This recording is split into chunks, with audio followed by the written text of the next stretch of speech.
Welcome to the Matrix Mini Masterclass. Each episode I'm going to be joining one of our top consultants to bring you the best tips and tactics to help you put more fish in the net. We'll be visiting venues across the country, from fishville commercials and large open lakes to big challenging rivers. The Matrix consultants will demonstrate the skills that make them so successful, covering feeder fishing, pole fishing, waggler fishing, the tackle they use and the baits they choose. The Matrix Mini Masterclass, bringing the best to your screens.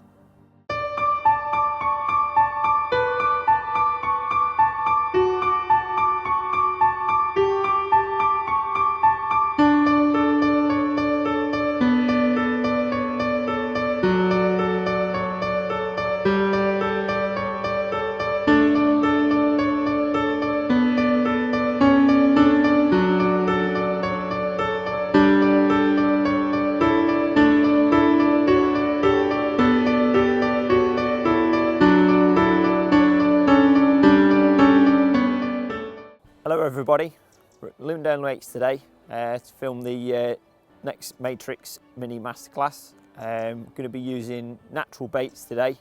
As you can see, it's freezing cold, and hopefully we're going to get some bites. Just going to show you the different ways you can feed it to get a few bites even when it's really hard. So just going to get set up in a moment, and then I'll talk you all through the gear and the tactics that I'm going to be using today to catch us a few fish, hopefully. Fingers crossed.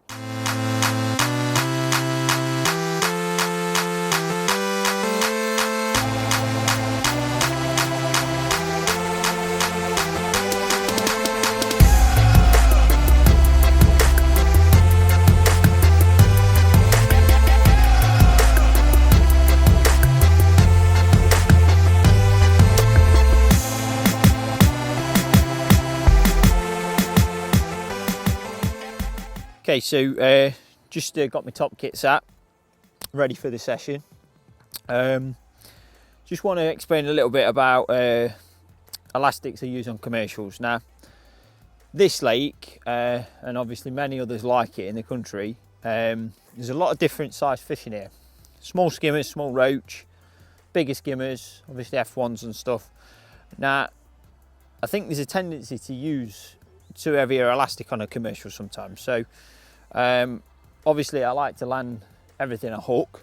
So I've actually got today this is actually a number 3 elastic. Obviously you can see it's really soft but set so that it goes back in nicely to the tip. Now I know I can land big skimmers on this, odd F1s if you're lucky enough to catch them. And because we're mainly targeting silvers on this line, it's absolutely perfect for it, because you've got 4 foot of water where you don't want them coming to the top and splashing and creating a disturbance in your peg.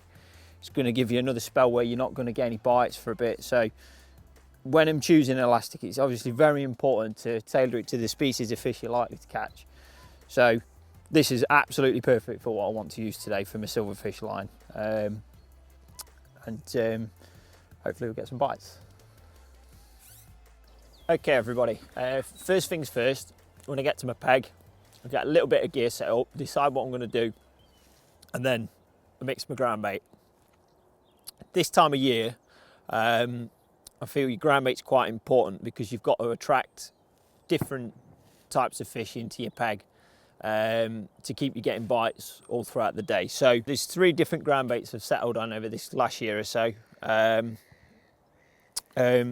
We've got the Swim Stim milled expander, which is obviously when you're fishing a commercial, ideal for bringing F1s, carp, different fish into your bag, because all this is pellets a lot of the time. The turbo's there to add a little bit of stickiness to the mix if you want to bind it. I'll show you obviously in a minute how to mix that. It just darkens it off slightly as well, but it's also a very good ground bait for skimmers. As is the Super Lake, which is just more of a base mix, and it just seems to complement the other 2 ingredients. And when it's all mixed together, you'll see it's like it just forms a lovely nice mix. So pot first of all to start. You don't need loads of bait at this time of year, so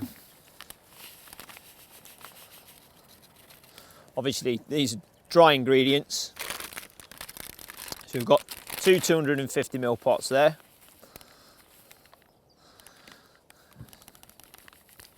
Two of the black turbo. Just that. And then, last but not least, two of the milled expanders. So they all go in there together, like so.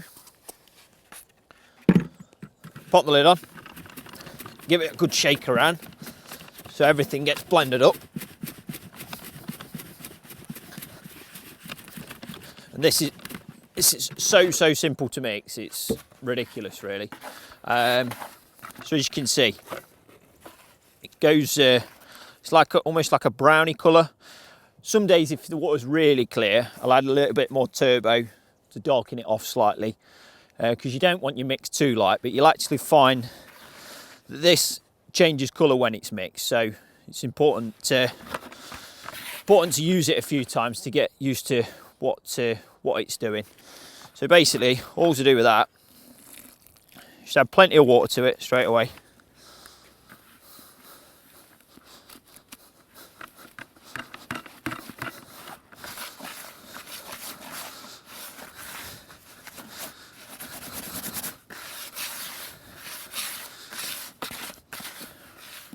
Right, now that looks like a right mess, but I can assure you it works.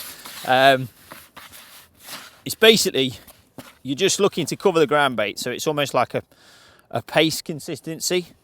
I'll explain obviously how I feed this in a bit, but first things first, that's how it needs to be mixed.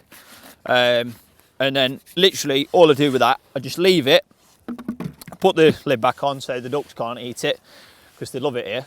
That just gets left to one side, and then sort of 15 minutes before I start setting up, that'll have soaked everything in. And what I do is normally I just pass it through a riddle so it gets like the texture back into it. And I know that everything then, every time you feed it, it sinks, it goes where you need it to go. You can over wet it slightly more to, you know, add things like worms and pinkies and stuff to it, and like feed little sloppy balls of it. Because when it's in a paste consistency, it goes down to the bottom, and it actually takes a long time to break up. So it keeps fish interested, but because your mix isn't exposing your bait, the fish are just hanging around it, almost like waiting for it to come out. And if your hook bait is one of the only baits there, that's what they're going to eat. So that's the ground bait done. I'm going to go and get the rest of my gear set up now.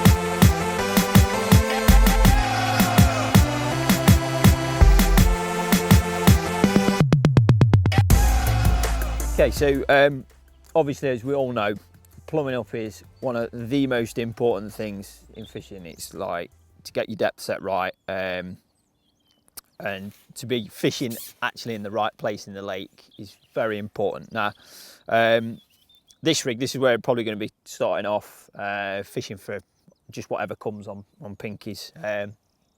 Probably roach, maybe a few skimmers if we're lucky. So got a nice 30 gram plummet on there. Obviously I explained about the elastic earlier. It's a number 3 elastic, so it's actually quite soft. And you'll see in a minute when I ship out.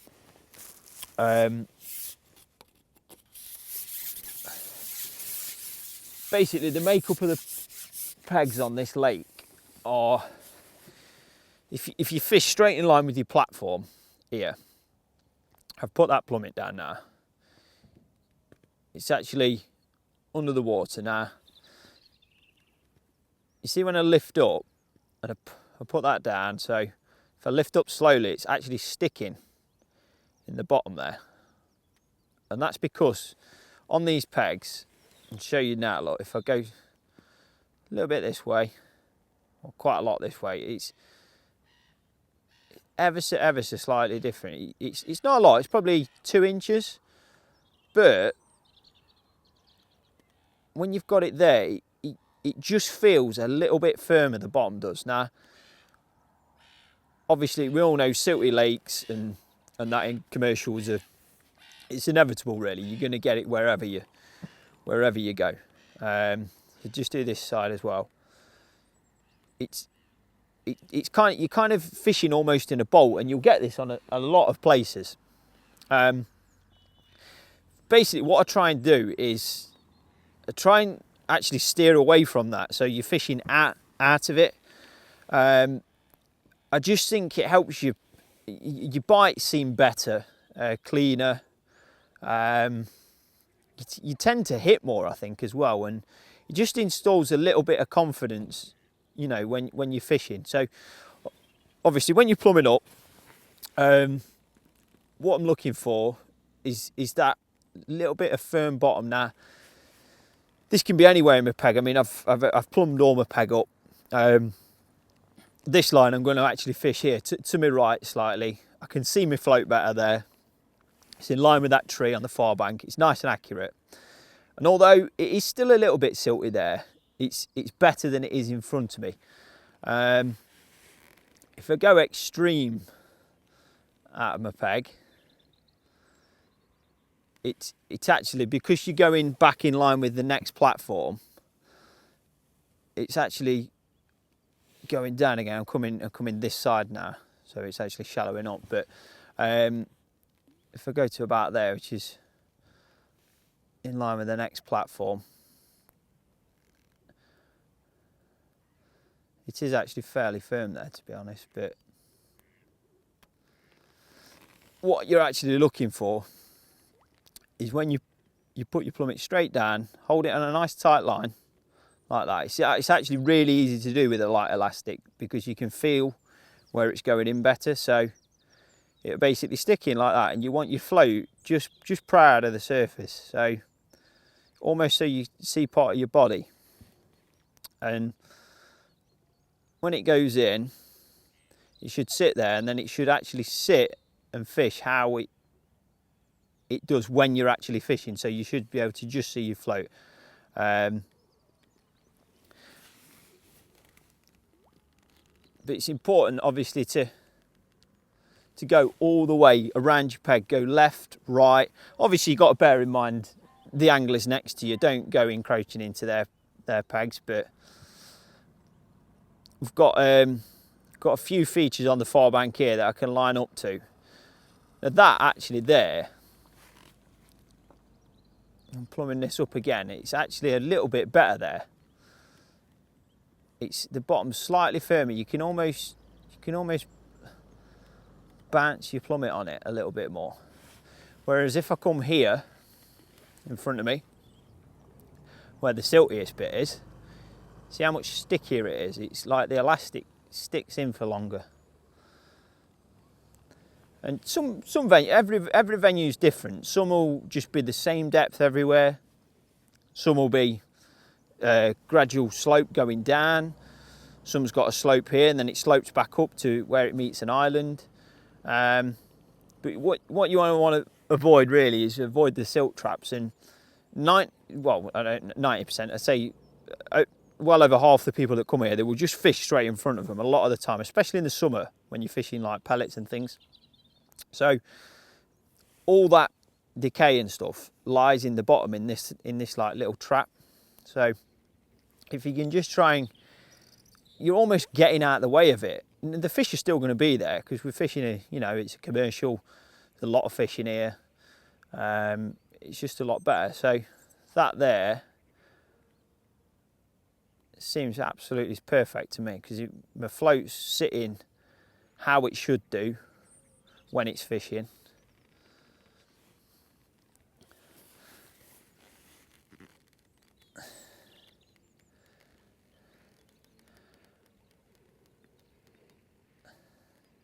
And it's just it's trying to lose that your plummet sticking in the silt. Now I only normally use one size plummet, because you want a nice accurate reading. It's got to be fairly heavy. I'd say 30 gram or more is about right.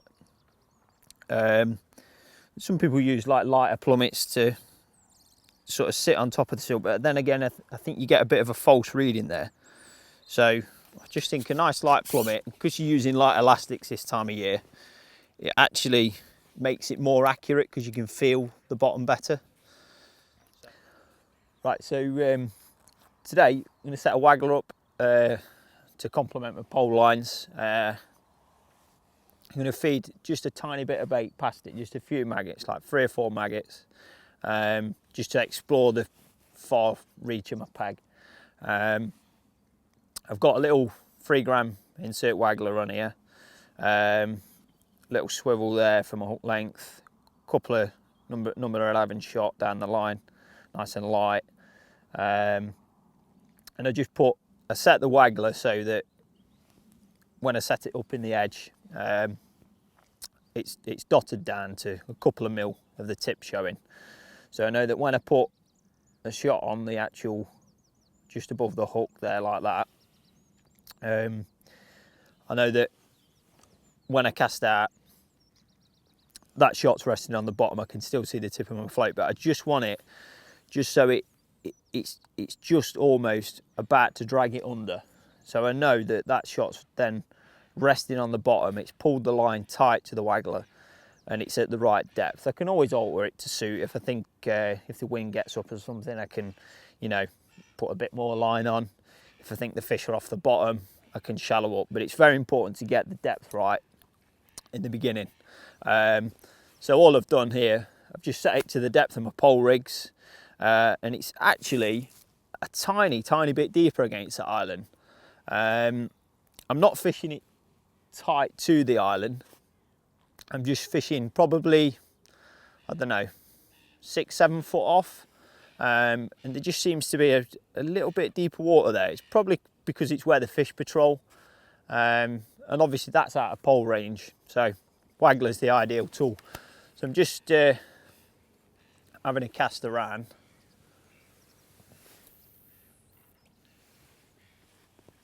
Like that. So obviously it's ideal conditions for Waggler today. It's nice and still. So if I've cast there, look, you can just see the tip of my Waggler. So if I bring it this way ever so slightly, it's not going to come up. And that's because I'm just on the bottom of that shelf there. It's ever so accurate to try and get it to, it's imperative to try and get this as accurate as possible. So I don't want to go casting right tight to the island, especially not just yet. So about there is the right sort of depth. So that shot, because it's gone forward past the Waggler, it's falling in an arc like that.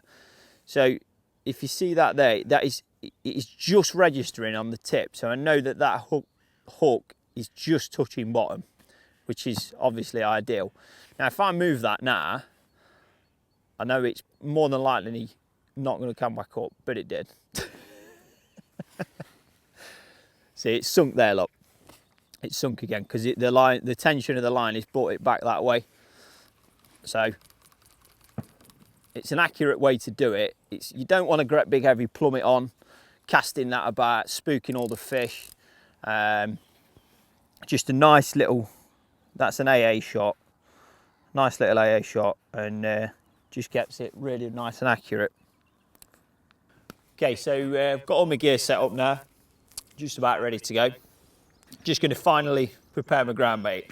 Now, obviously you see me mix this earlier, it looks a complete mess at the minute, to be honest, but I can assure you this is going to be bang on when we finish with it. So I just try and keep it simple in terms of feeding, because I like to spend more time setting my gear up, plumbing my peg up. So all this needs now, just get a fine pinky riddle, just push everything through.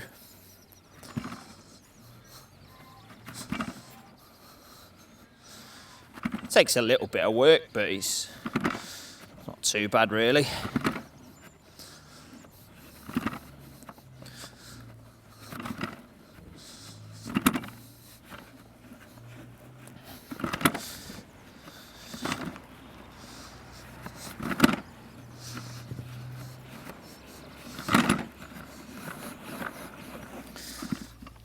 Got a couple of them bigger bits there.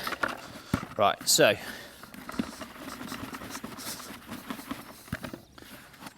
as that is now, you could actually use that. By the time you add like your dead maggots or pinkies or bits chopped worm to it, adds a little bit more water to it, and you can form a ball with it, nice and soft. And if I'm starting on a line and I need to fish there straight away, I will actually feed it like this, because it will still be fairly active at this stage. What I generally tend to do is, and what I'm going to show you in a minute, is my longer lines that I need to leave for longer, I'll actually overweight it a little bit more, so it takes longer to break down. So although it'll attract the fish into your peg, the theory is they can't get to the bait as well, so you're kind of prolonging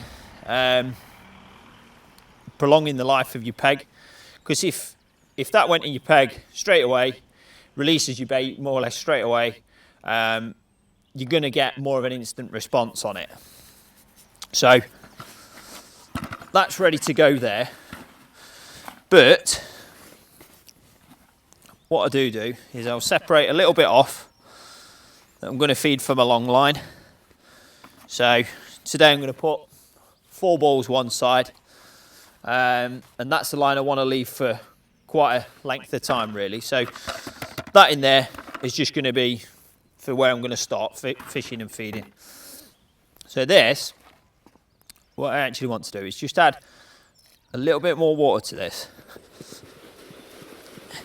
You can use any tub really, as long as it's like big enough to get your hands in and get it fluffed up.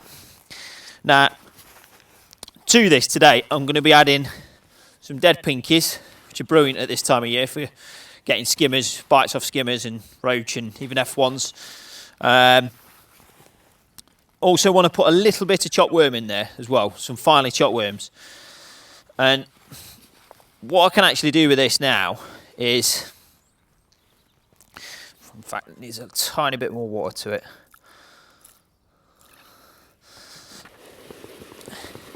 Just give that a good shake round. So you see it's going almost like you'd think it's unusable. But what happens to that now, so if I want to make a ball like that, what I can do is I can put some feed in there like that, close it up, and then you can form a ball, and it's nice and wet and heavy, and because it's over wetted, it actually takes longer to break down on the bottom.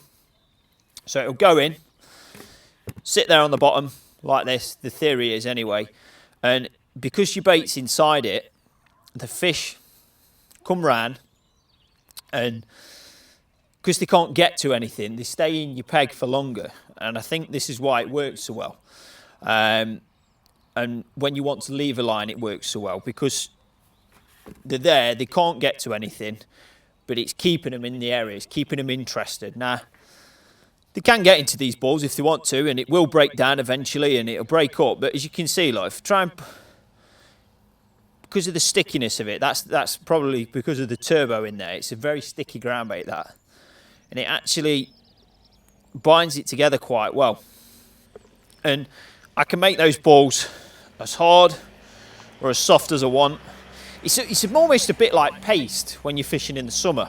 And the consistency of paste. Now, we all know that in the summer you can catch skimmers on paste, you can catch carp, F1s and whatever, but it's just something I've done the last couple of years in winter, and it just seems to work for me. You can also go another stage further with this ground bait. Now, I'll just tip a bit of water out of here, show you. So there's a little bit of water left in there. If I get some of that mix,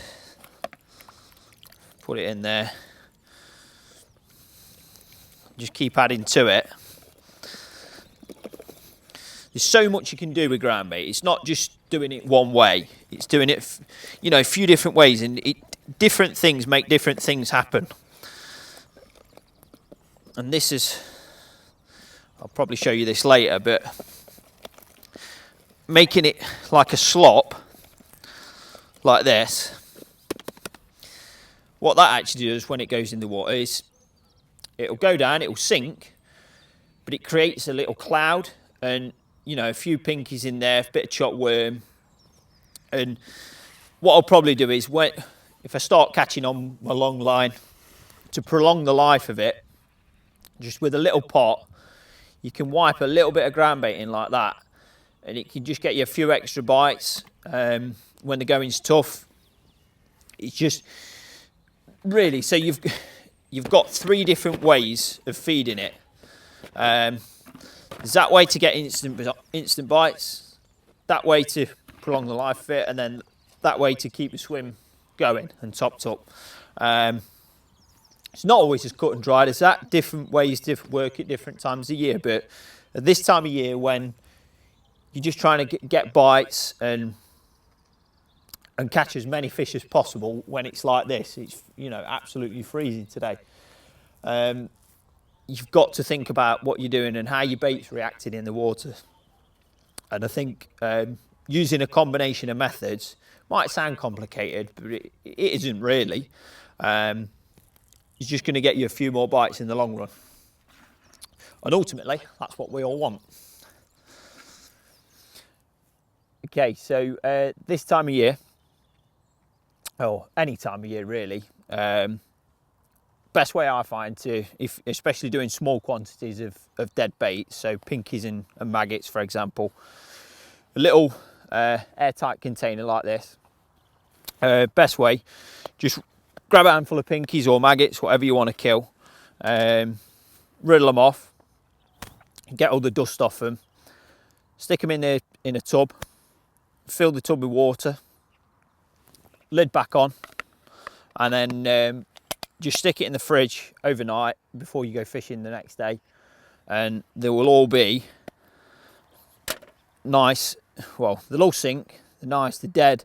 Obviously they go a little bit softer as well than if you freeze them, and they also keep the shape and the colour better, which obviously maybe reading into it a bit too much, but I think it gets you a few more bites this time of year, especially the nice soft little baits, especially for skimmers, which is hopefully what we'll be catching today. Okay, so just going to run through the different areas I'm going to feed it my peg today. I'm going to fish at 11 metres to begin with, putting a bit of ground bait in there with some pinkies, probably loose feed a few pinkies over the top, try and create a early response for some roach. I've then got 2 14-metre lines, one of which I'm going to feed fairly heavy with ground bait for this size of lake, which will be 4 balls, with some pinkies and a tiny bit of chopped worm in it. That'll be for skimmers. The other side, I'm just going to put a little nugget in with a few dead maggots and a few dead pinkies. Literally minimal feeding, so it gives you the option of either or. One will work better than the other, and you can, then top up or whatever to suit. I've then got a 16-metre line, which hopefully we'll catch on a little bit later on, which will be fed with maggots. That's with a view of catching better quality skimmers, maybe some eyed, an F1 or 2, hopefully later on. And then past that, we've got a Waggler. Now, what I want to try and do with that is feed just 2 or 3 maggots past it towards the island, and then gradually try and bring the fish towards me. and then bring them onto the pole line where I can start potting bait and keep them in a tighter area. That's the theory anyway. It might sound a bit complicated having so many lines, but ultimately you need different areas to go at different times of the day to keep your bites coming in winter. It's very, very important to give yourself plenty of options. Not going to feed anything short or down the edge. It's just far too cold for that. This lake in particular, it lends itself to fishing long. There's a lot of fish that live long on this lake, so it just makes sense that that's the area to target. So obviously my setup is ready to do that, and hopefully we can catch a few.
So feeding at this time of year, you've got to try and be extremely accurate. Which for me means I can put this on my rest like that. I'm in line with my far bank marker, which is that tree. You slowly turn the pole over, know it's in line. If the wind gets up or if I need to fish a still bait, I can put it on my spray bar, and it means I can hold it still exactly over my bait. I can also fish it traditionally, just hold the pole. But ultimately, I'm being very accurate, because every time your pole goes in between your legs and in that mark, it's in the same spot every single time. Whereas if you're holding it, you're feeding it off your elbow almost, or you can lean forward, you can lean back slightly to the side, you can be ever so slightly out, and it's important to be really as accurate as you can at this time of year. So again, just ship at. It's not a race. It's really important to get all your bait in the right spot. So that's in between my legs in my pole butt, front of that tree. Just turn it over, nice and accurate. It's ready. Then hopefully to catch some skimmers later on.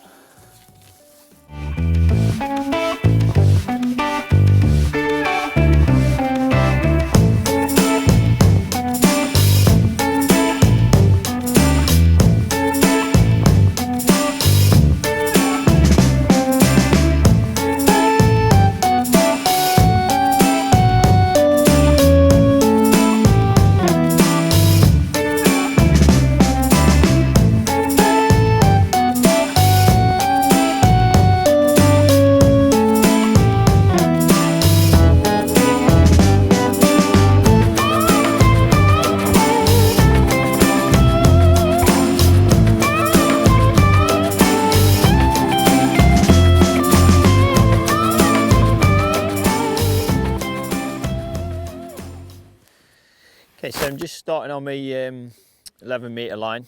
Hope of catching some roach to begin with. Maybe a few skimmers. Just pinging a few pinkies in. Trying to keep them this side of the pole. I'm actually fishing past my bait a little bit with my butt section just to begin with. Just trying to see if get a few bites, and you know, just while we let them skimmer lines settle. Basically, if you can just catch a few roach even, it just creates a little bit of competition in your peg, and it can bring the other fish in. So I'm starting a couple of inches off the bottom to begin with. I can always change and go down onto the bottom. I normally when I start off this time of year, I do start off on the bottom, off of the bottom. The first sort of fish that come into your peg will generally be not really feeding and come in curiously. So just try and see what's about by starting off the bottom. But like I say, we can always go down a little bit later. But what I'm doing is just a few pinkies in the catapult, and not many, don't need loads. It doesn't matter about sort of spreading them. I know I talked about accurate feeding, but this line here, you're trying to introduce some fish into your peg to get some bites to begin with. So just need it, you know, bait falling through the water. Just try and keep it this side of the pole. And then ultimately just trying to create some competition in the peg.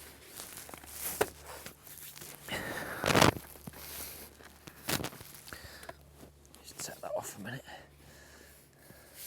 I like fishing a pole rest sometimes, especially to sort of present a still bait. There's a little bit of a skim on the water, and you can just pull your float out of place, and especially if you're fishing off the bottom or even on the bottom, sometimes that tiny bit of movement which just pulling onto your bait, and it ultimately, if it's reacting on your float, it's going to react on your hook bait. So it's just putting it on a pole rest, it keeps it nice and steady. It's in the right place. I've sunk my line underneath the water a little bit. You know, I know everything's right for me to kind of get a bite now. And just, like I say, just keep pinging a few pinkies in. Just keeping this side of the pole. And just hopefully waiting for a bite. I mean, really heavy frost last night, so I don't expect it to be good to begin with, but I think it should get better as the day wears on.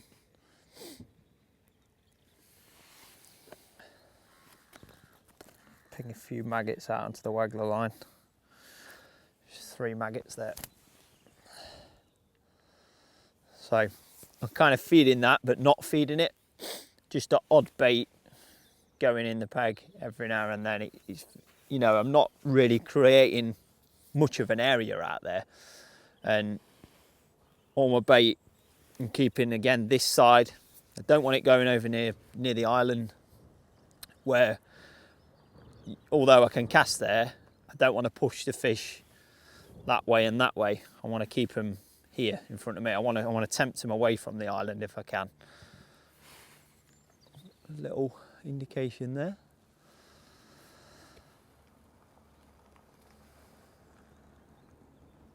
So just sink the line, keep a nice tight line to your float, and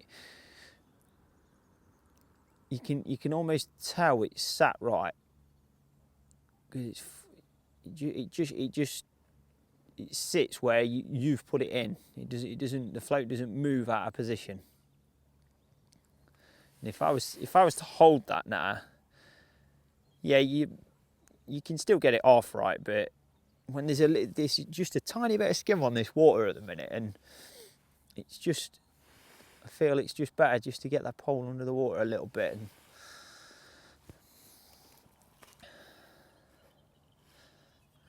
ping a few baits in.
line, although I've had a few bites here and a few roach, it's pretty slow, to be honest.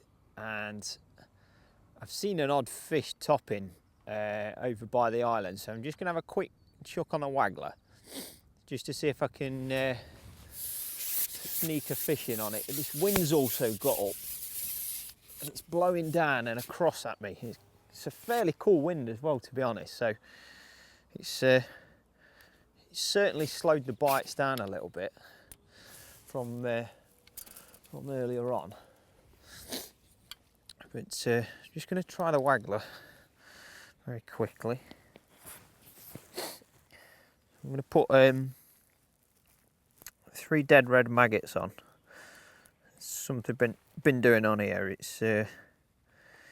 seems to fall a little bit slower than just normal live maggots, and I think it picks up the attention of the fish a little bit more. So I'm just going to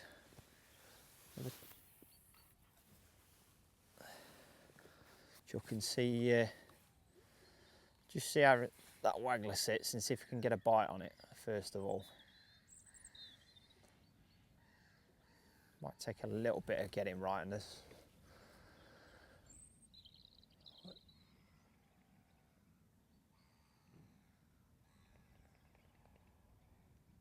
May need to sink the line as well.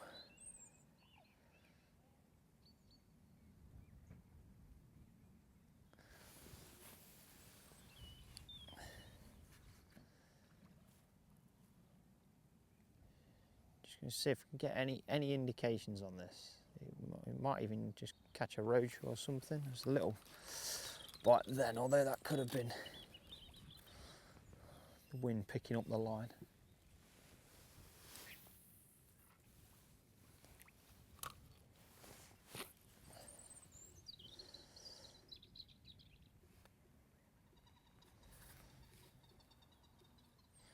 I have to put some line sink on my line, I think, because this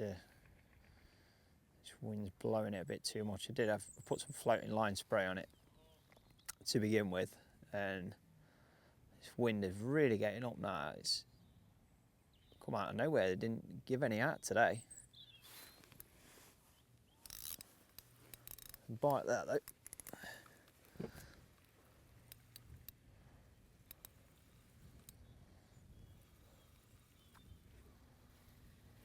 What this is, could be a skimmer.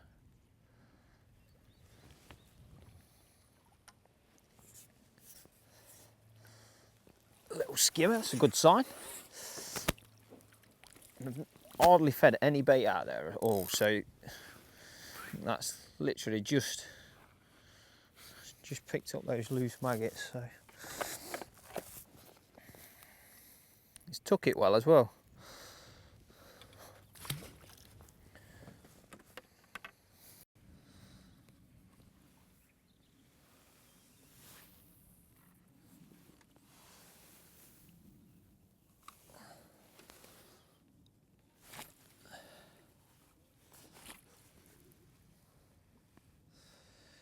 Okay, so just started fishing a waggler.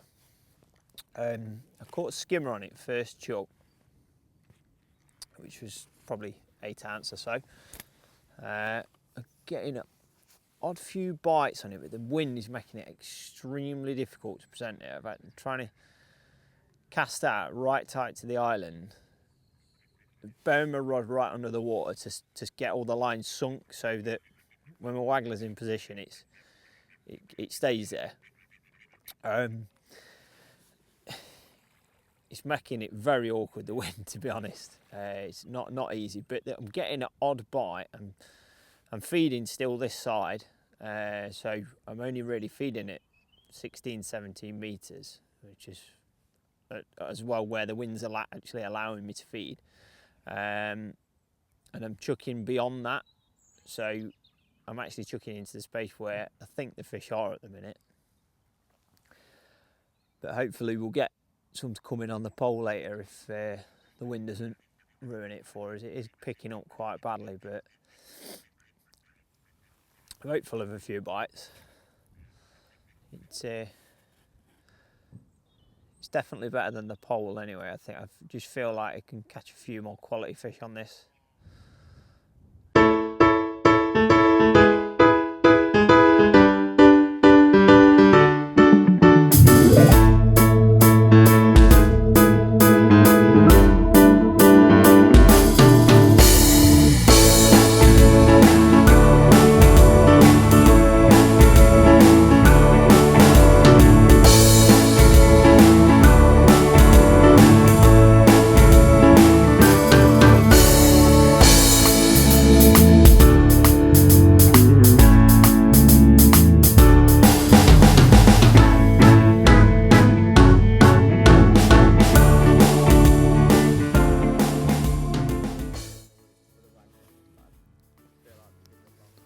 Not for a bite.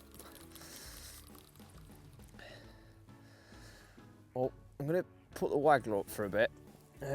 Just put it back on the roost because I'm going to have a go on a pole. It's the wind's just really pulling the Waggler offline a little bit too much for my liking. It's really making it awkward. Very, very, very awkward. So I'm just going to a quick go on the pole. I'm going to go on my long line on the fed with the most bait, mainly because I can't see the one where I've fed with the least amount of bait, which again, the conditions have changed, and if it were a match, you have to get around things like this, so I can't just sit there not getting any bites. So I'm just going to start off with a single maggot on this. I'm not going to feed anything. I'm just going to have a look, see if there's any fish settled over that 4 balls.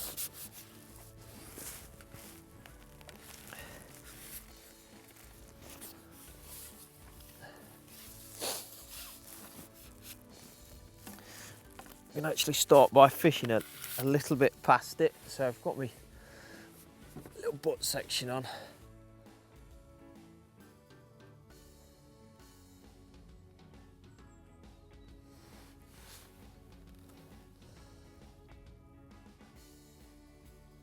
Just going to bury the line under the water a little bit again, just to help steady the float up, because this wind is, though it might not look bad, it is really having a effect on the presentation.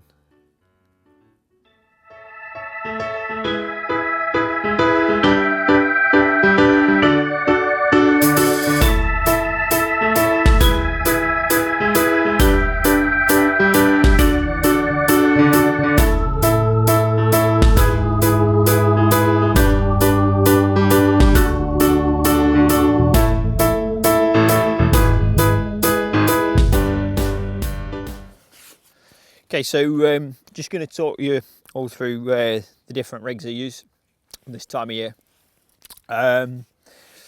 Firstly, start at the top. Got this one's for my skimmer line, so nice little pot on the end there for putting in a tiny smidge of ground bait if I need to, maybe a few pinkies or a little bit of chop worm if the fishing's good. Obviously down to the elastic, that's the number 3 there. It's just through the tip section there. So, you know, not a mega amount, but just helps keep control of the fish. Got a 0.2, this is actually a discontinued float. It's a little pencil float with a hollow tip that you can dot right down so you can just see it.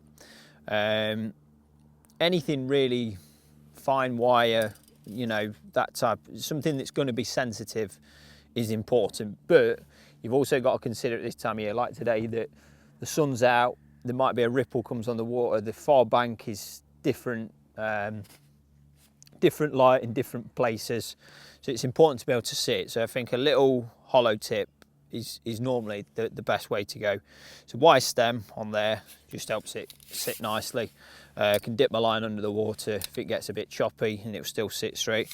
Got a string of shots here, these are number 11s, bit of a slow fall, You might catch an odd fish on the drop. 6-inch hook length and a size, this is a 20 hook on this one for the skimmers. The roach rig, roach/skimmer rig for fishing shorter is exactly the same float, exactly the same line. So the main line is 011 down to an 08 hook length again. But the only change on that one is I use a size 22 hook because I'll be using single pinky, double pinky. Just obviously try and get a few more bites to begin with. Next up, this is a rig for fishing at 16 metres, hopefully for catching some F1s later and some skimmers. We've got a slightly bigger pot on the end of the pole here for feeding maggots with. I've just bored a couple of little holes through the bottom there so that I can put my maggots in, dip my pot, and then when I'm shipping out, the water's sort of drains out so they don't bounce out your pot when you're shipping out. This has got a number 5 elastic here through 2 sections. It's on a little puller kit. Obviously a bit more control over F1s and things. It's still light though, so it's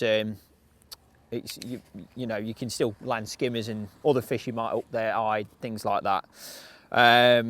Again, it's 4x10 float for this, for fishing maggots in sort of 4 and a little bit foot of depth.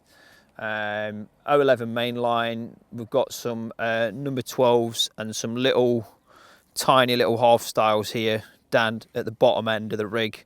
Just give a nice slow fall. I've got an 8-inch hook length on this. This is a size 18 hook on there. Again, it's only 08 because I'm fishing for bites. If you take your time with F1s, even carp, you'll get out on this sort of tackle at this time of year. Obviously, you can step up if you start hooking a lot of fish later in the day.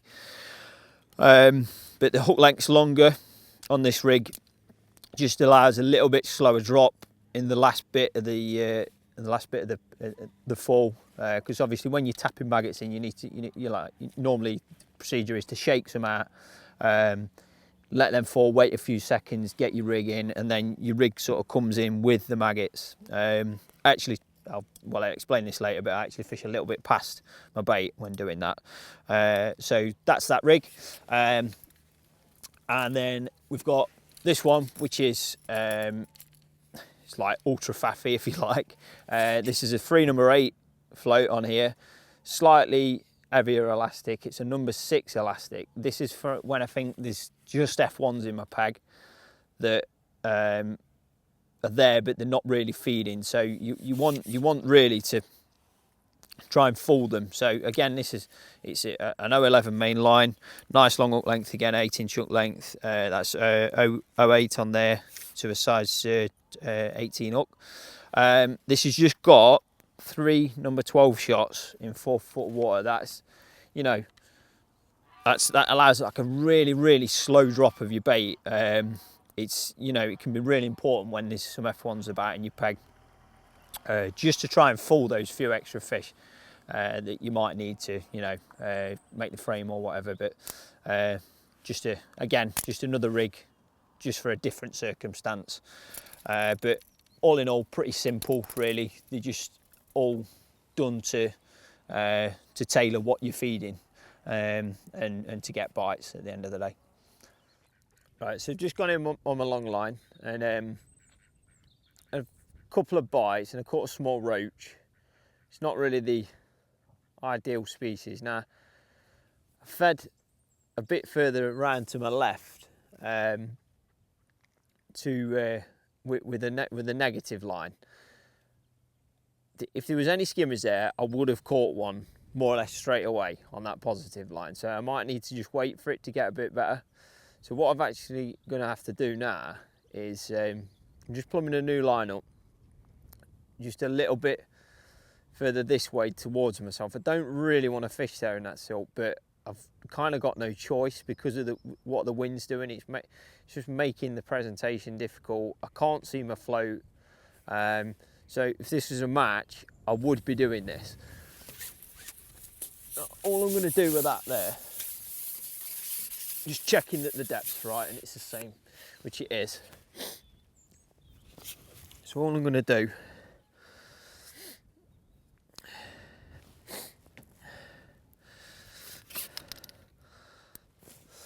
is just put a tiny little nugget on that line. So it's a little bit of sloppy ground bait. Could put a couple of pinkies in there and a small amount of chopworm, just to try and get something going, because we've always got the option of that other line to fall back on, but I kind of feel that they don't want a lot of bait at the moment, and the wind seems very intent on ruining what's happening at the minute, but conditions aren't always perfect, so you have to adapt to them, which is what we're going to try and do. I'm just going to quickly go over that long line again. In fact, I'm going to put a little bit more depth on. So we're about 3 inch over depth now on there. Put 2 pinkies on the hook. 3 pinkies actually, fancy 3.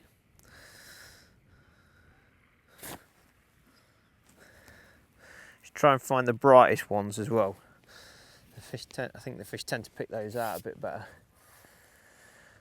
What I'm going to do, put a couple of pinkies in the pot and a tiny little bit of that wetted ground bait, just to try and get a response from that line. I know there's a few fish there, there's a few roach there, but generally speaking, if the roach are there, that means there's not many better fish there at this moment in time. So just pop that in. I'm going to try holding the rig as well now, actually, just to see if it makes any difference. So I'm laying my rig in with the tow. The wind's coming down from my left to my right, so it's making the tow go from my right to my left. So it's pulling the bait along the bottom, which is why I've just put a little bit more depth on, just to try and slow it down a bit. I'm going to bite it instantly then. 3 pinkies. Good sign. Just going to catapult a couple more maggots in on that longer line for later on.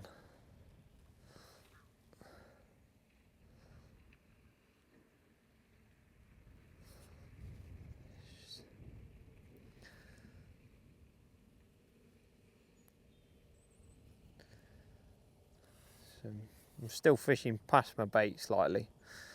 The bait are potted in, I potted where I've put my ground bait anyway. And because I don't think there's a lot of fish there, I just want to try and pick off the odd ones that are there, maybe that I'm trying to feed. Just give it a little lift. Drop through.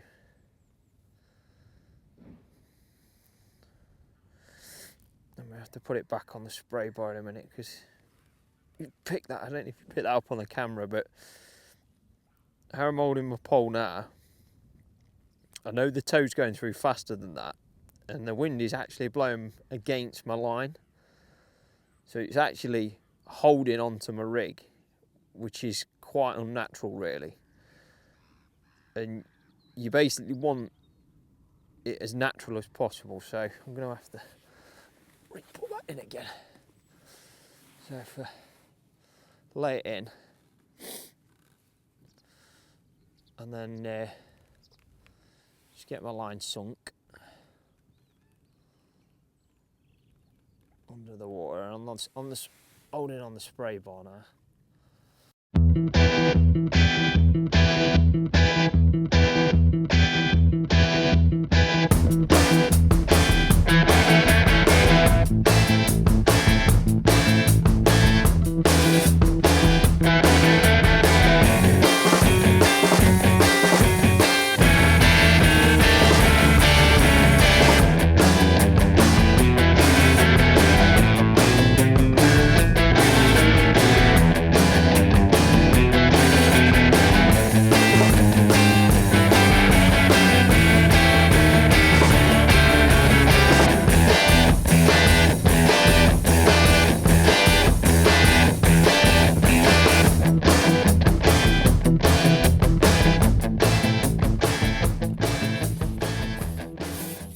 I've just had a quick look at the 16 metres.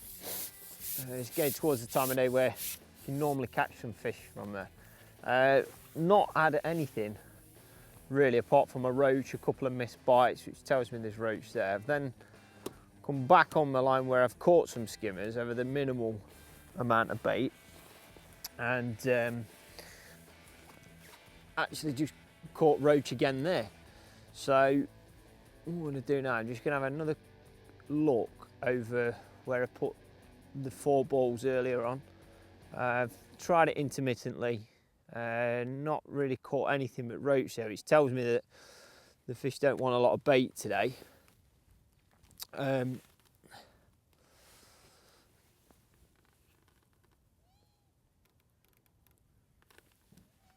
a bite straight away there.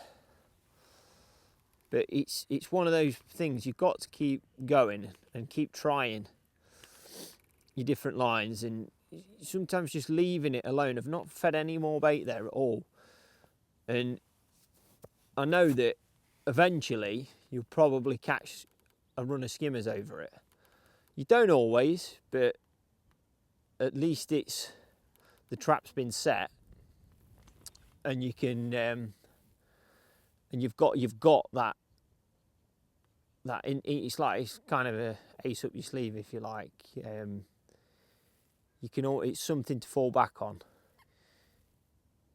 It's an area where some fish can sometimes come, settle over it. It may just be a case of, well, that's a decent fish.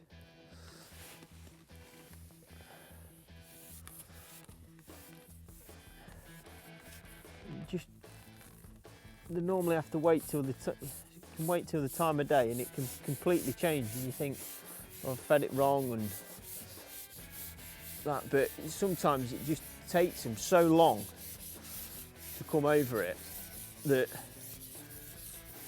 you've just got to be patient, and it's this time of year that can be what it's about. Actually feels like an F1. It could be a Farlock skimmer, it could even be a hybrid. There's some hybrids in here.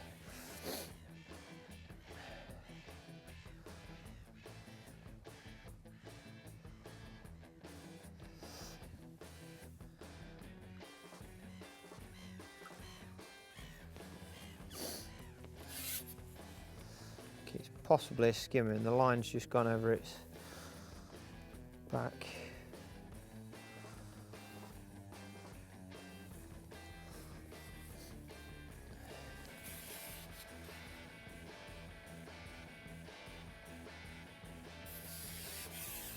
Could be a little F1.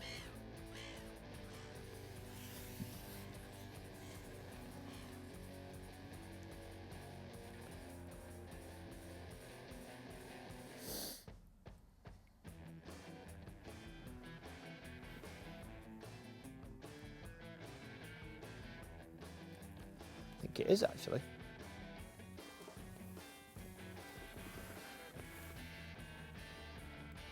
Let's go under the platform.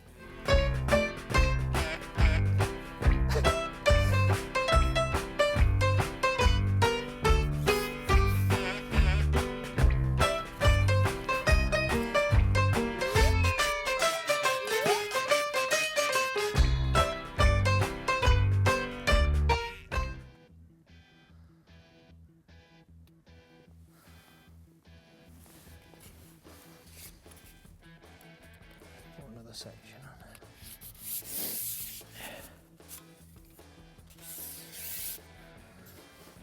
A little bit more control.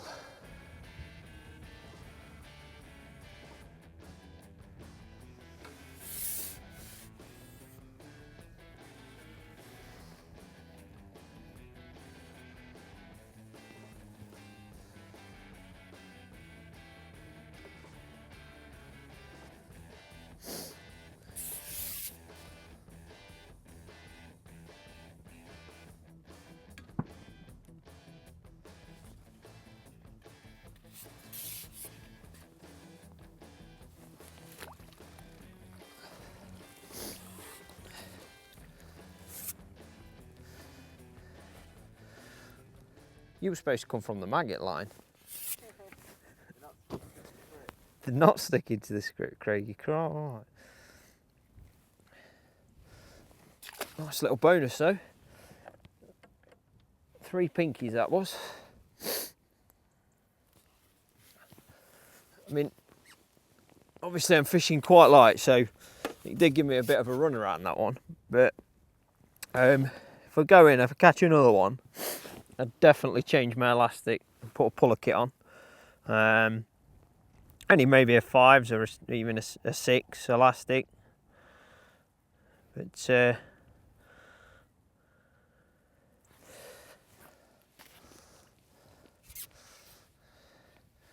let's have another go. So caught that one on 3 pinkies, so it makes sense to put the same bait on again.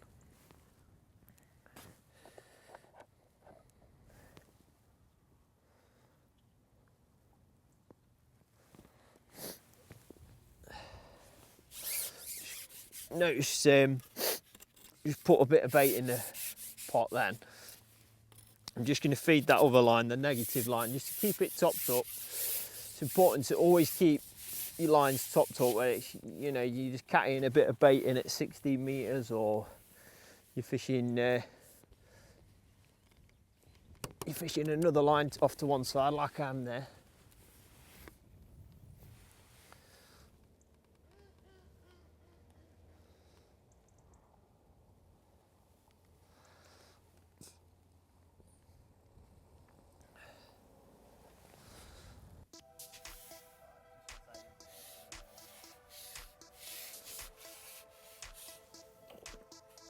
Right, so just gone back in on the ground bait with the 3 pinkies on again. Hooked another, feels like a good fish. I think it possibly might be a carp, it could be another F1. I'm going to have to change my elastic on this as well, I think.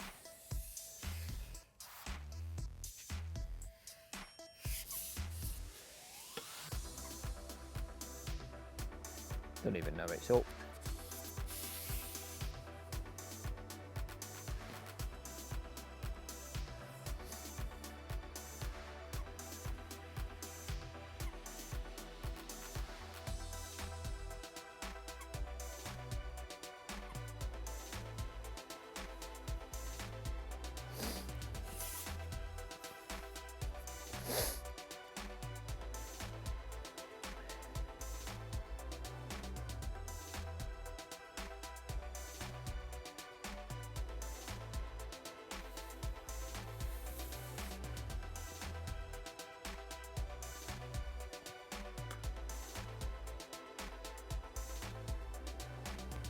Definitely a carp.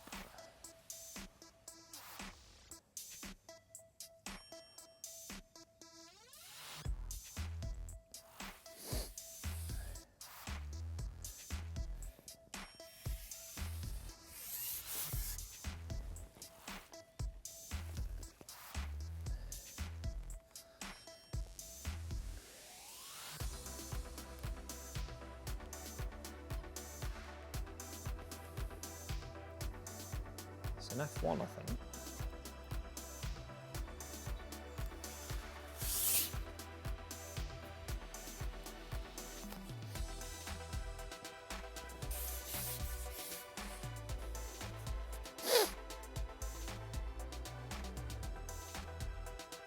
Carp or an F1, Craig, what do you think?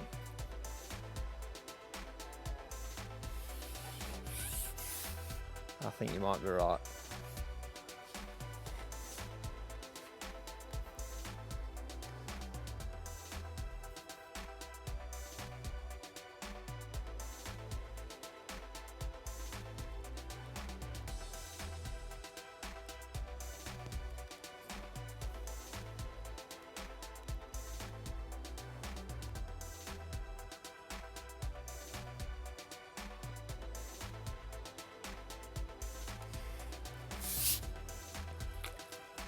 It's a big one.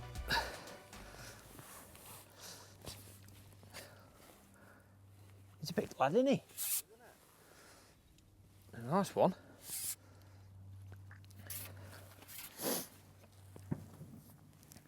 Definitely going to change my elastic.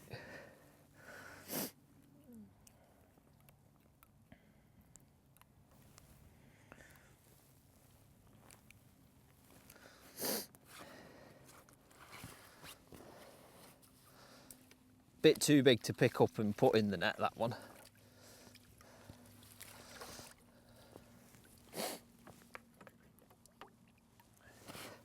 Three pinkies again.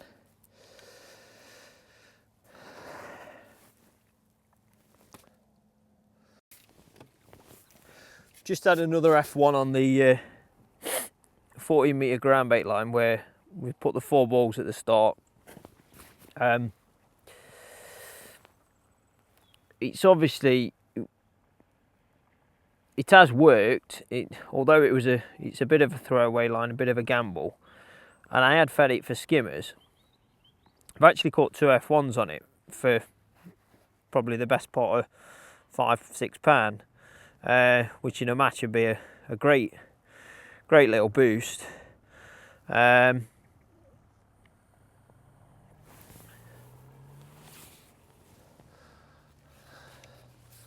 I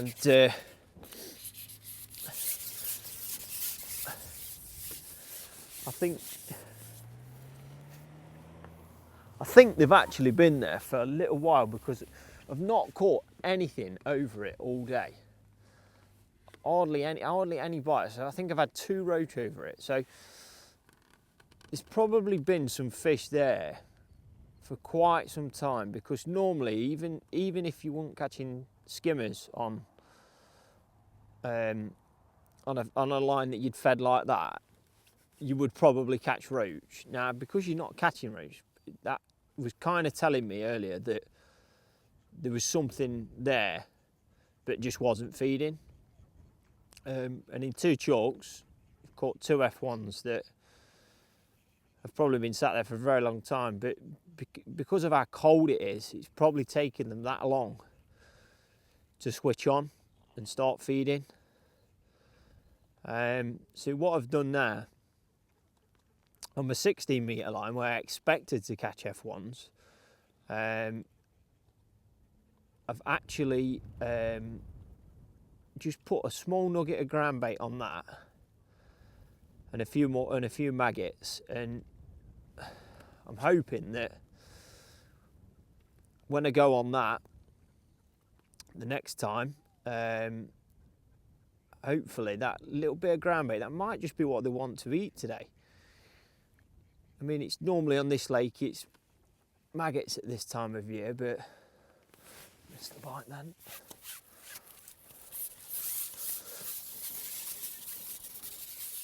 But every day is different, and marked it. Put another little tiny nugget in on there. But by the same token, I mean, I've just caught a roach after those 2 F1s. I could have just caught the fish that's been there. Any others, they might have now been spooked off. So I'm going in with a little nugget again. Maybe just try and encourage them back if they're still in the area. I'm aiming to put my pole to the left-hand side now. I don't want to do that, but because of the wind, it's actually blowing the rig in towards me, and it's actually coming this side of my bait where I don't want it. If anything, I want it past my bait. So just another little adjustment that I've had to do, but it's changing conditions, and these are the things you have to do when the conditions change. You have to do it in a match. It's the same pleasure fishing. You have to do things to suit. So hopefully, in a minute, when we have a look on the 16 metre line, hopefully get an F1. But it's just a bubble just appeared, just this side of my float, and there's another one to the other side as well, actually. That normally can mean that there's an F1 or 2 in the area. it's kind of a giveaway of them. And the other thing is if you're going in there, I mean, I've got 3 pinkies on the hook again. And if you're going in there and you've not had a bite off a roach, you can pretty much guarantee that if you do get a bite, it'll be an F1. It might be a big skimmer or something. It'd be a better fish. Just I feel like there's one there at the minute. I'm sure there is.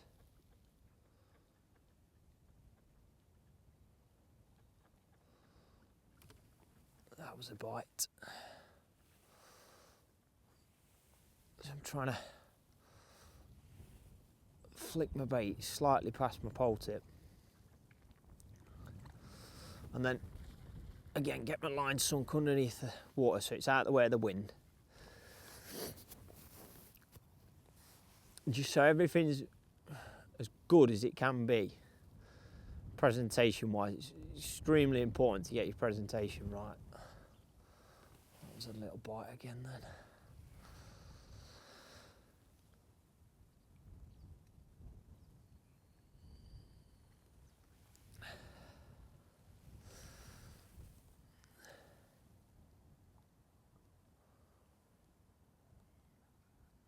There's a little dink then. So this could be roach back in the peg now. You don't know. You've got to try and weigh it up. I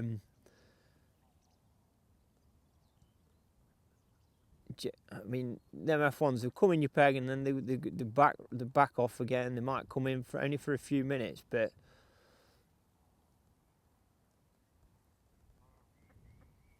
I think what happens is when they've been in,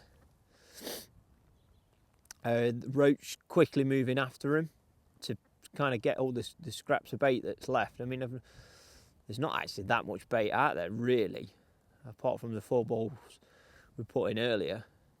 But it just shows you that that feed is still holding those fish, and it's been there for that long. You know, we're talking 4.5 hours, 4 hours. And there's still something in the peg for them.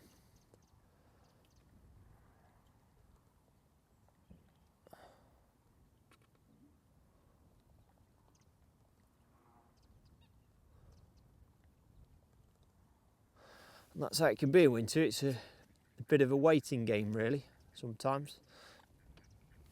That'll be a roach, I think. It could be a skimmer, actually. Might be a skimmer. I think it is a little skimmer. And what I'm going to do now, I'll take a small risk here this next time because it's a little skimmer now.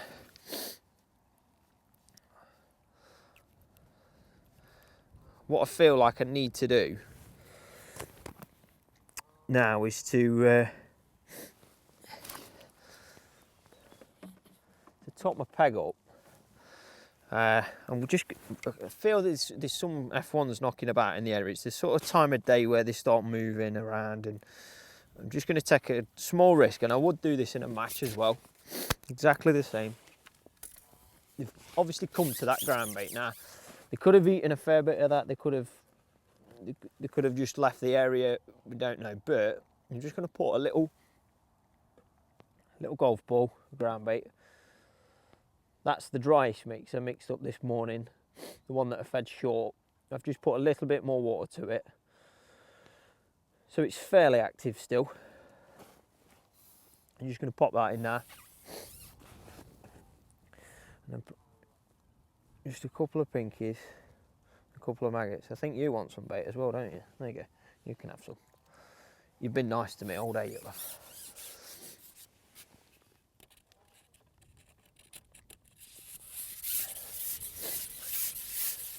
And it's a risk, but it could end in a reward. It'll either kill the peg stone dead, I would have thought, or I'll catch another F1 off it. It's only it's a small ball, but that's actually a lot of bait for this time of year.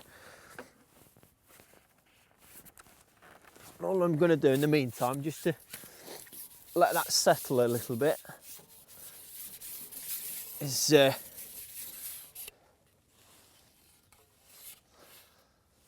just have a quick go on the maggot line long, because if they've come to 14 metres, you can pretty much bet that they'll have been at 16 metres as well. So I think it's just worth having a look there, definitely now, after catching 2. I'm just going to go 3 red maggots. There you go, Mr. Swan, you can have a bit more. Getting greedy, you are. A few maggots in the pot.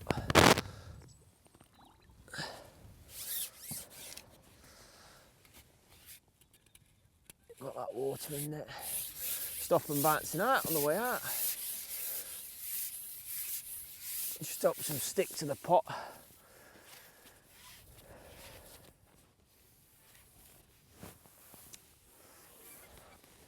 Hopefully, we can catch yourself for another F1 now. Just rattle that bait in a little bit above the water. Just make a little bit of noise, and then just hold on a second or two, and then let the maggots sink. So, if you think about it, you're putting your rig in roughly about when your maggots are halfway down, because your rig will always sink faster than your maggots. As much as you can try and slow it down, it'll always sink faster than your bait. So it's like another way of trying to fool them into getting that bite.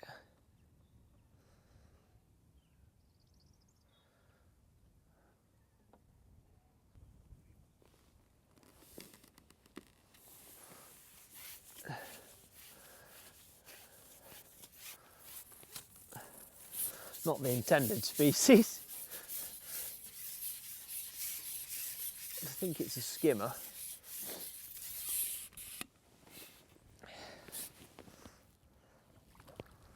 No, it's a nice roach, I think.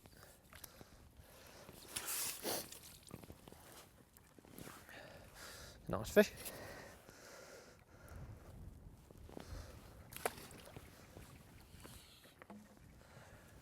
All right, no need to get angry. Okay, so I've just had a drop at 16. If I don't catch an F1 or better fish this chuck, what I'm going to do is drop back in at 14 metres where I fed that ball, just to see if that worked. It's no good feeding a line and not going on it and never knowing that it worked or not. So I've just had a decent roach off the 16 metre line, which it's not really what we sort of intended to catch, but it could just be that they don't want the maggots today. They don't want to be on that line. I mean, it's certainly not always the case that you just do a certain thing. So like fish maggots at 16 metres and it works every time. Fishing isn't like that. It's different every time you go, and each session is different. The conditions are different. If I was in a match situation today, I'll just explain what I've done. I've just come back onto my 14.5 metre line where I put that ball of ground bait in. After not really getting many bites at 16 metres, trying to fish for an F1, I've just dropped in on it, and I've not had any bites yet, which is actually a good thing, because you kind of want it to sit there for a little while before you do get a bite, because it's generally a bigger fish. If there's roach in the area, you're getting bites straight away, very fast bites. It's normally the sign that there's just small fish there. But like I said it before, it's either going to work really well and you're going to catch a better fish or two off it, or you've probably killed your peg, and that's just one to remember for next time. But if you don't take risks in matches, you don't get rewarded either. So obviously if this was a match, I'd definitely be sat here like this for the last five or 6 minutes, which is how long's left, because I'd feel this was my best chance of catching an F1 now, or a bigger skimmer. The 60 metre line hasn't really produced anything apart from just an odd roach. So although it's a bit of a gamble, this it's one I would take in a match, and we've just missed a bite there, which could have meant the difference between framing and not.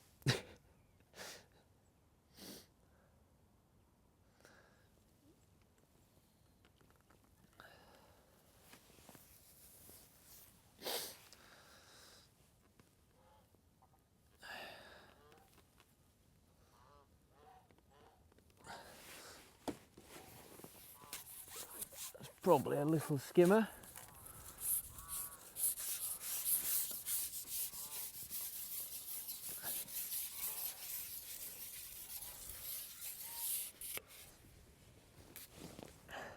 It is a little skimmer. Very small one. But a fish is a fish, and on a day like today, they're all very welcome.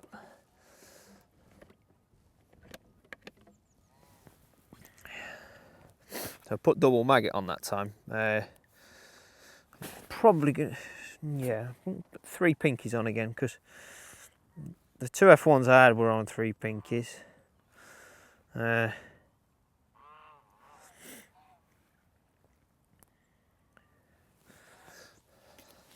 Not going to feed, because there's plenty of bait out there. Just putting that extra little golf ball in, that's a lot of bait for this time of year. So I can more or less guarantee there's some feed still in my peg. And again, if it was fishing a match today and it was the last sort of 5 minutes or so, you want to really be going in and catching a fish. You don't want to be messing around putting bait in your pot and, you know, potentially wasting a couple of seconds that you might actually need to catch that extra fish. It's just about taking an educated guess with it. It's a little bite then straight away.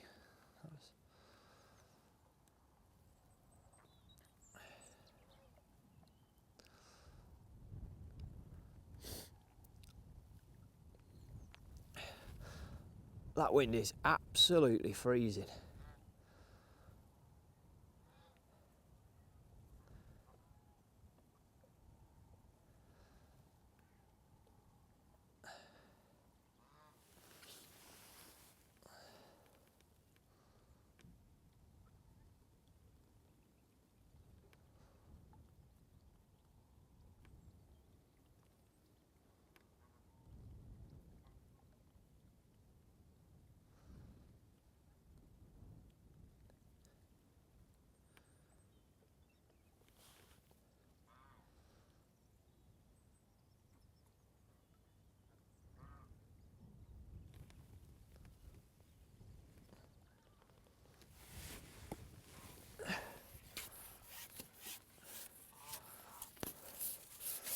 Small fish.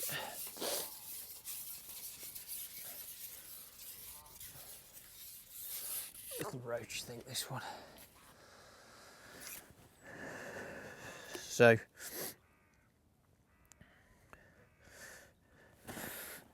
basically what that's told me now is that putting extra food there, it's not really worked. I think what happened was a few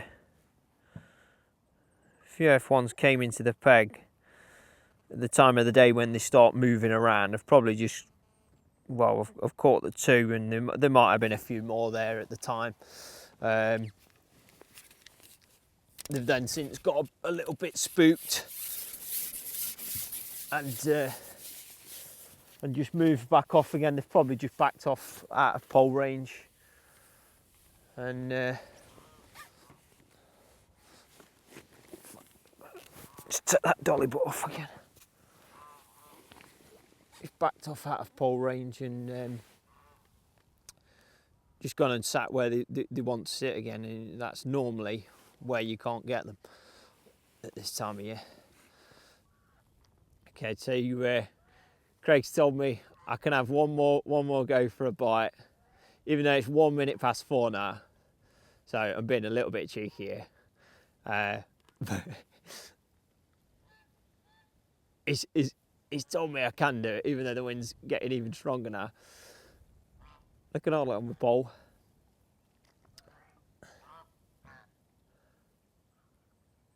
Let's try and catch one last fish. There's always time for one last fish, says every fisherman in the world.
The gamble did work if you're allowed to fish on after the match.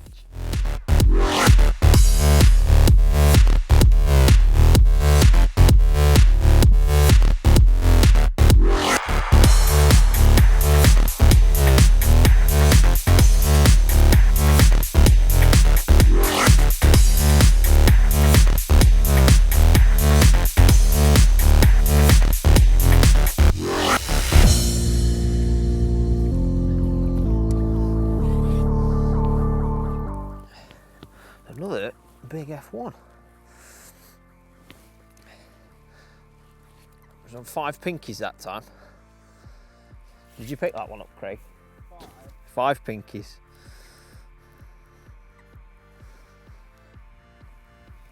Lovely F1. Cheers, mate. You want one more?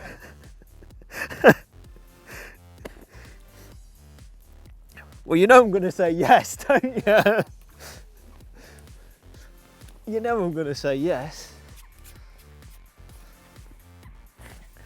Go on then. Twist my arm. My missus just tried ringing me as well. Probably means she wants me home. I'll say Craig wanted to stop on for a bit.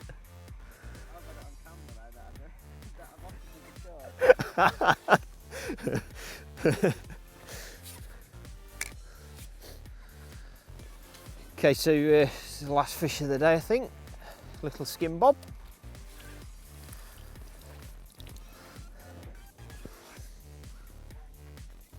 Five pinkies again.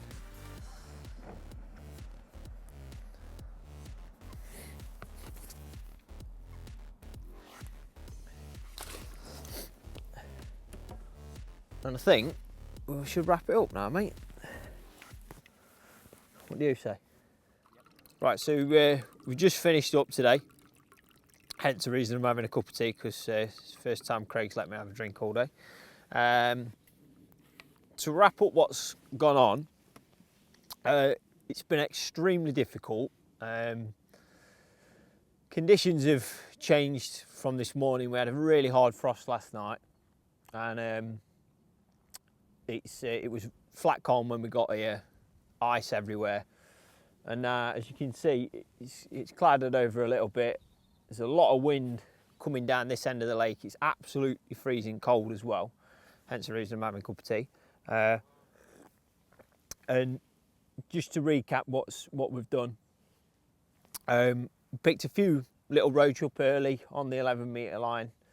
It wasn't great, but it was worth getting some bites there, because then when I went long and tried, you know, it wasn't as good as what it should be.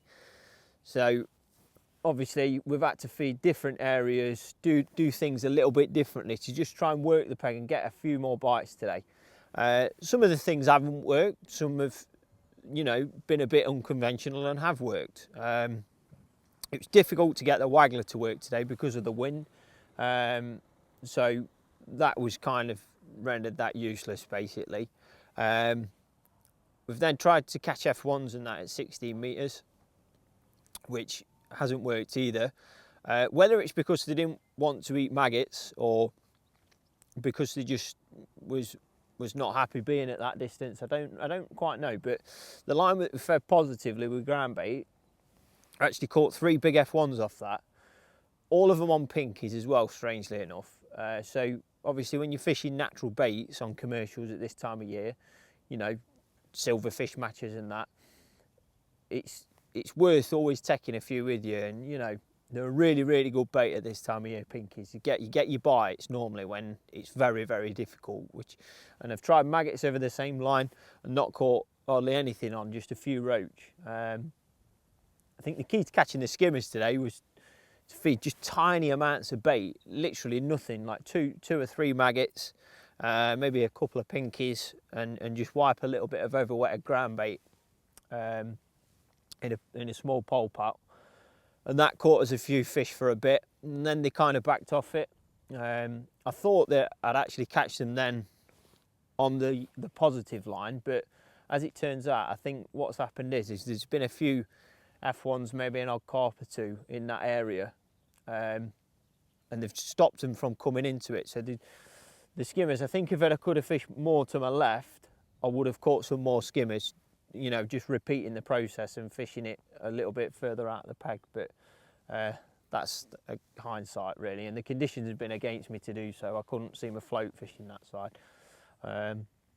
So it's been a good session really. It's been very difficult, but we've managed to catch a few fish in the end, so really pleased, to be honest. Okay, so just going to finish this cup of tea, get warmed up, and then I'm going to get freezing cold again when I pull my net out, and we're just going to have a look what we've caught. And first things first, tea's going down. Okay, so we just finished today, just giving you a little catch shot of what we've caught. It's not a great deal of fish in there, probably in the region of 12-13 pound, but it's probably a catch that you would have won money with today, to be honest, because it's been really difficult. I mean, we've just finished a natural baits league on this venue, and a catch like that, you probably more than likely would have won money with today, because so I'm quite pleased, to be honest, with how it's gone. Struggling for a little while, but in the end we've managed to catch a few, so I'm going to get these back now so that we can catch them again another day, hopefully. Just going to get these beauties back.